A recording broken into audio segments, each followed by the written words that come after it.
In December of 1965, residents of Kecksburg, Pennsylvania, not only saw, but actually found what many claim was a vehicle from outer space. The object was clearly seen not just falling, but appearing to land in the woods nearby. Within 2 hours, armed military forces of the U.S. government literally invaded this small Pennsylvania town, retrieved the object, and hauled it away. What was it that fell or landed near Kecksburg, Pennsylvania? Does the U.S. government have an authentic UFO in its possession? We'll attempt to discover the truth in this chapter of UFO Diaries.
For 30 years, Kecksburg, Pennsylvania has been a town divided by a bizarre controversy.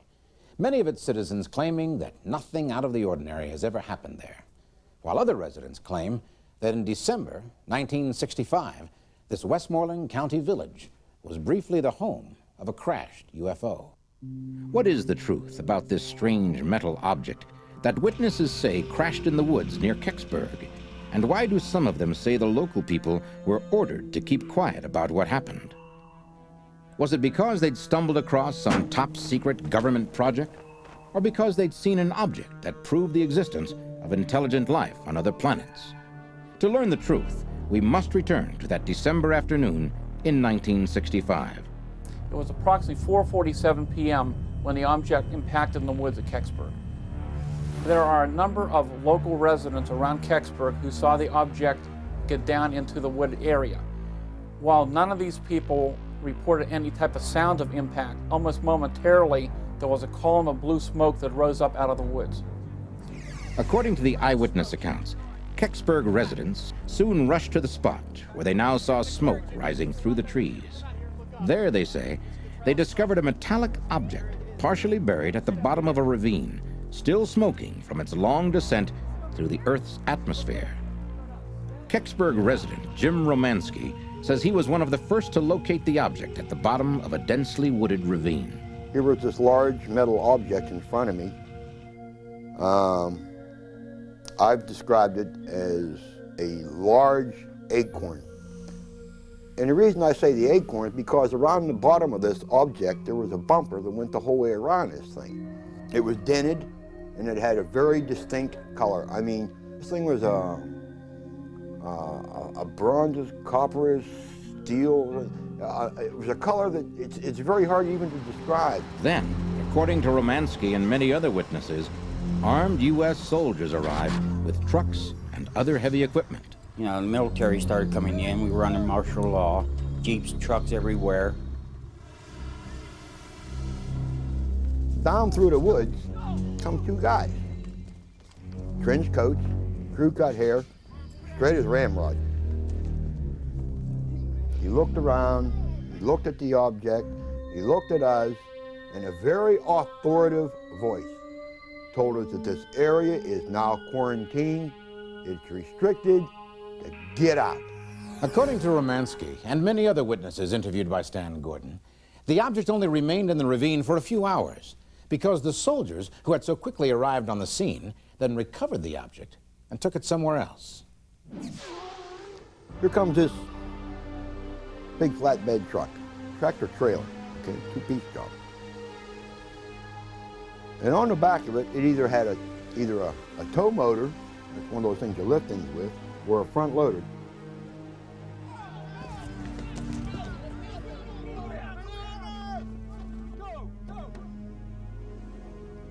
the back of this flatbed, they had this big tarp on it, and it was stretched down around this object.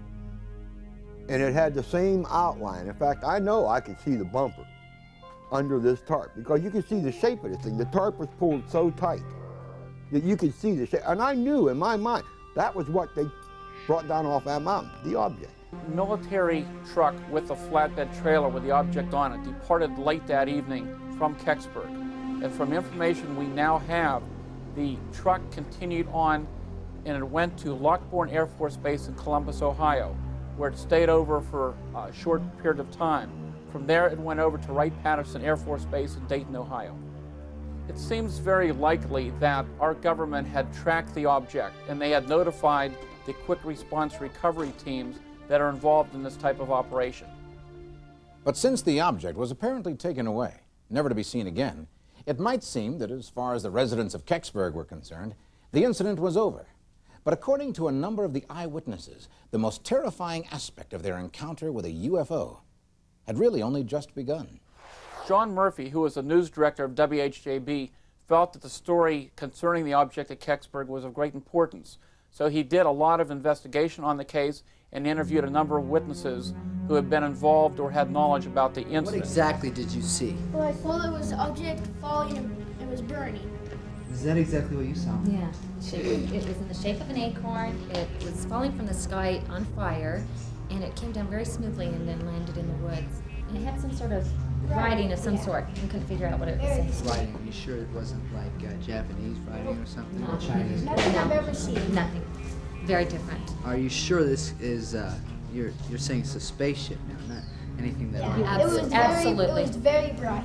Absolutely. So what is the situation here on the home front around here with all the soldiers? The alien ship. We don't know what's happening, so it's very frightening. According to the witness account, something seems to have badly frightened a good many of those who had seen the unidentified flying object and who had witnessed its recovery by the military.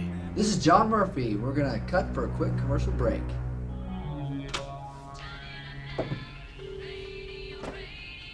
Hello, this is John. Hi, John. Hey, Sally, how are you doing?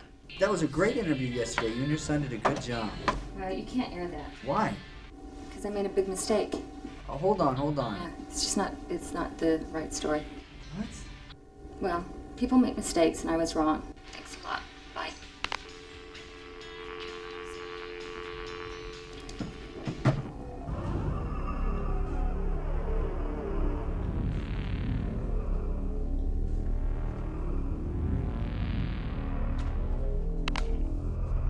And we're back. It seems as though something must have occurred between the time of the interview with John Murphy and the time that the radio special was to be aired, because of the fact that these people were willing to be interviewed and then suddenly they decided they didn't want their name or any information aired with this report. Why? What happened to cause the witnesses to refuse to make their testimony public after they'd been so willing only hours before? I think these people knew that something had come down, and the military presence was so strong that night that a lot of people who the military knew, seen something or lived real close to it, was either told to be quiet or were bought out or something. You guys listen up.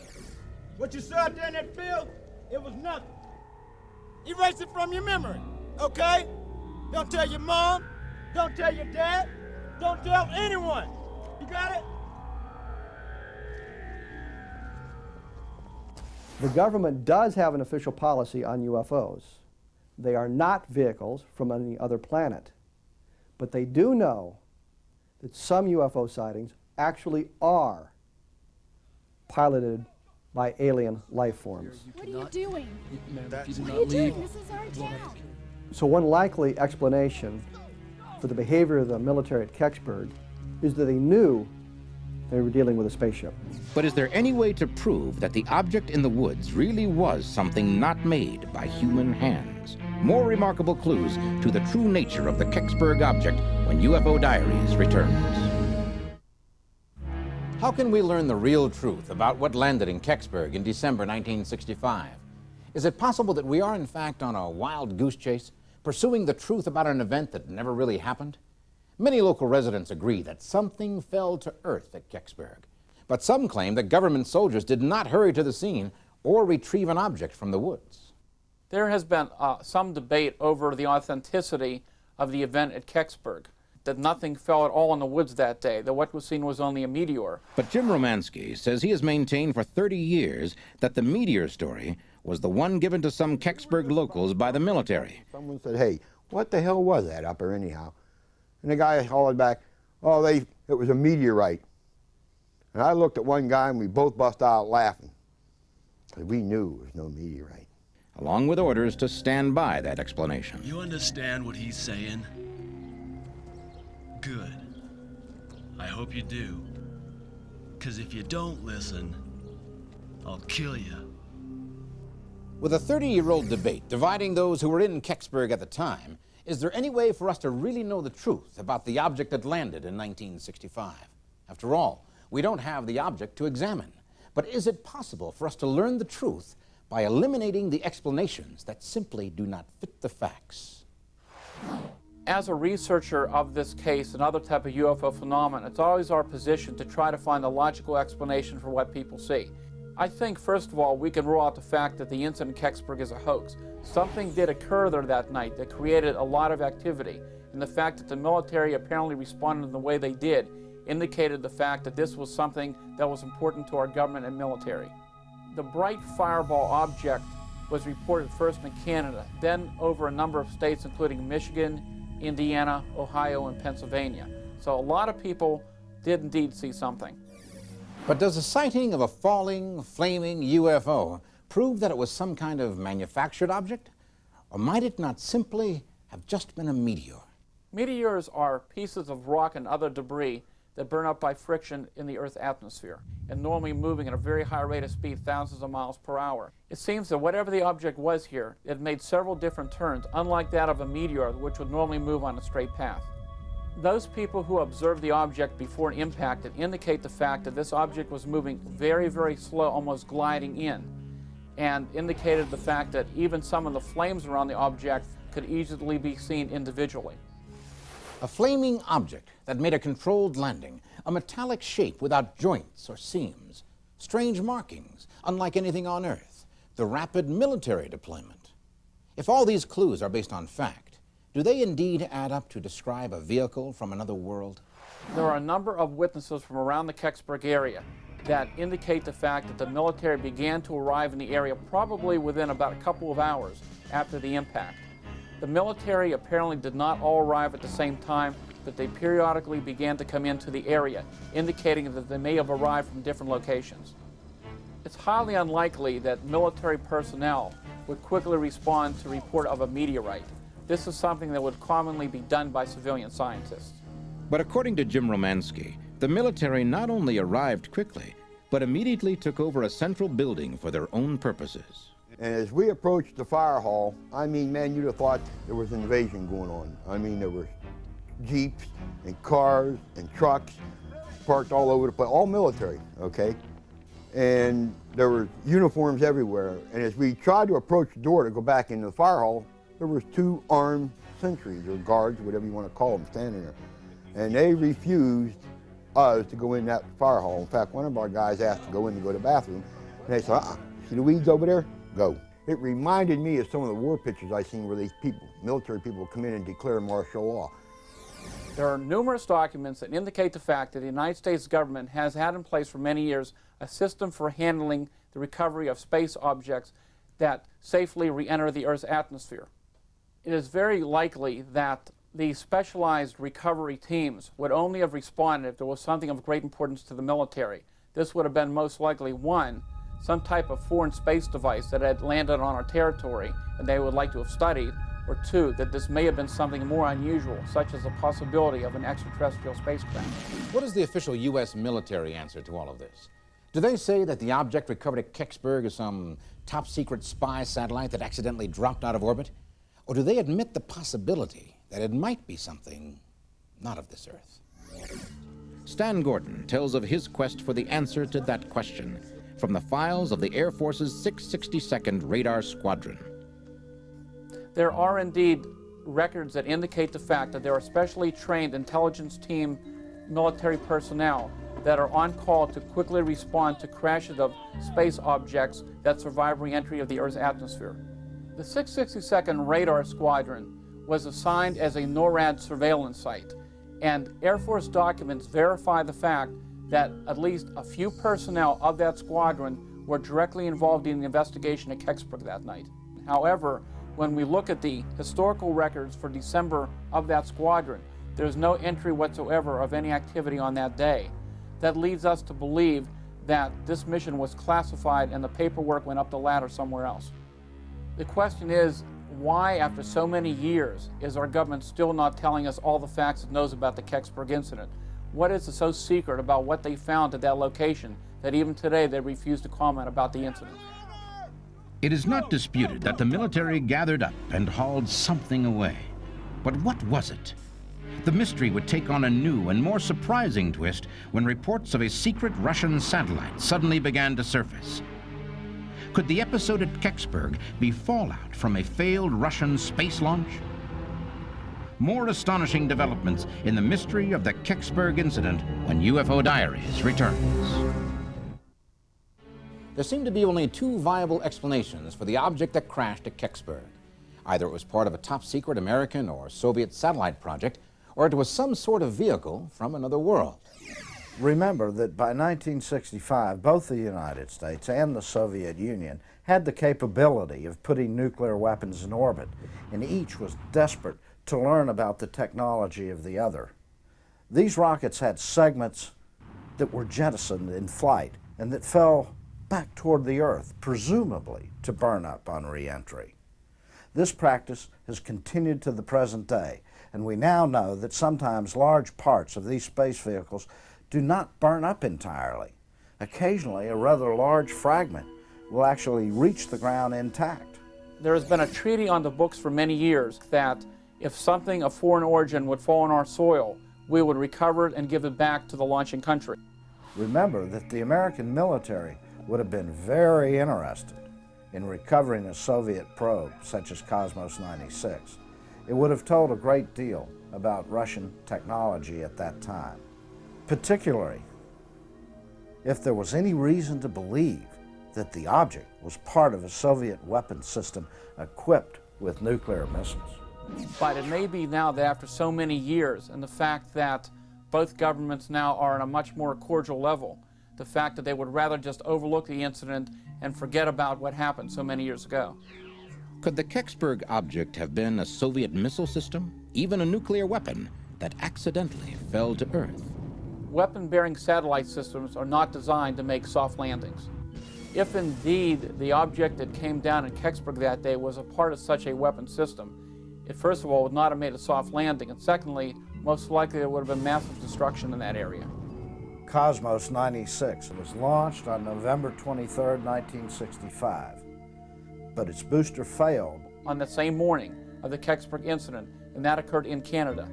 There are indeed some similarities to the shape of the two objects in question.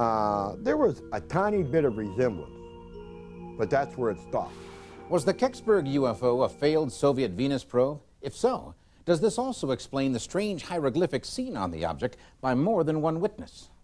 I mean, it was like circles and stars and dashes and all kind of markings on it. Writing, you sure it wasn't like Japanese writing or something? No. Or Chinese? Nothing I've ever seen. Nothing. The external markings or identification markings that we have seen on many of the Soviet probes at the time would look very unusual to people who are not familiar with the Russian language or their type of lettering. And in fact, if the object had re-entered the Earth's atmosphere, there could have been some scarring and burning, and they could have looked somewhat distorted from the re-entry. My dad is originally from Kiev, and I went to him one time and I said, Dad, I says, you could read and write Polish and Russian. He says, yeah. I said, write me something in both dialects. He says, what? I said, just write me anything. The Polish and Russian writing that I see doesn't come nowhere near it. And yet the simple fact that Cosmos 96 did fall to Earth on the very same day as the Kecksburg incident is still sufficient evidence for many people to believe that they were one and the same. Then again, according to Stan Gordon, perhaps we shouldn't make up our minds just yet. We have to look at the possibility that, one, that the object in question may have been man-made, possibly Soviet in origin. I mean, the Venus probe, you had seams, you had pieces sticking out, you know, it was that quick that I could look at the picture and say, it wasn't it. Because I've been a machinist for almost 30 years now. And I've cut a lot of metal. And I've never run into it again, never. Surprising new evidence that may show where the Kecksburg object came from. But this could have been an extraterrestrial spacecraft. When UFO Diaries return. The object that crashed in the woods at Kecksburg, Pennsylvania, has been the source of controversy and speculation for 3 decades. But are we at last approaching an explanation? There do seem to be many reasons to believe that the fallen Russian space probe, Cosmos 96, was the object seen by so many on that December day in 1965. Particularly since we know that Cosmos 96 did crash on Earth on that day. But we must still consider several other important facts about Cosmos 96. The Cosmos Venus probe may have been a lot smaller than what people described at the site of Kecksburg that day. This appeared to be a one-piece structured object. They didn't see any rivets or bolts or seams on it. And in fact, they mentioned no type of external apparatus for sensing different types of information, which is very apparent on many of the Soviet space probes. Documents from both the U.S. Space Command and the Naval Surveillance Center verify the fact that Cosmos 96 did re-enter the Earth's atmosphere at about 3:18 in the morning in Canada. And yet, without the object itself, there can be no final proof. Is it possible that it still might be held in some military storage facility? And if so, where? We've already learned of one attempt to trace the object's recovery and how that search led to a dead end. The Russian embassy indicated the fact that they had no knowledge that Cosmos 96 or any other Soviet device had crashed in Pennsylvania on December 9th, 1965. Information obtained from the United States government indicates the fact that we had no re-entry of any American space debris or any type of weapon systems that could account for the crash at Kecksburg on that day. The official document obtained from the U.S. Air Force's Project Blue Book, which was their UFO investigation program, stated that the object which was involved with the Kecksburg incident was a meteor that had been observed over a large area. All I can say about that is the people that are saying this are lying. When we look at all the explanations for what we have concerning the Kecksburg incident, I believe we can roll out a hoax, we can roll out the incident involving an airplane crash, so we have to look at what possibilities still exist. Oh, I think it was a UFO. And our most likely explanations would be that we're dealing with either a man-made space probe, like nothing we've ever seen in this world. So you're Very saying different. definitely this is an alien ship? Yeah. Yes. Oh yeah, definitely. From someplace other than here. if we can eliminate those possibilities, and we have to deal with the fact that we might be dealing with an actual extraterrestrial spacecraft. Investigation to the incident at Kecksburg continues, and until we have more information, this is only speculation as to what the object might really be. Something did indeed fall from the sky that day in December of 1965 into the Kecksburg woods. The military responded very quickly, located the object and recovered it and took it away from the site. So until someone comes forward with irrefutable proof of what fell to Earth on December 9th, 1965, the incident at Kecksburg may forever remain one of the unexplained events in the UFO Diaries.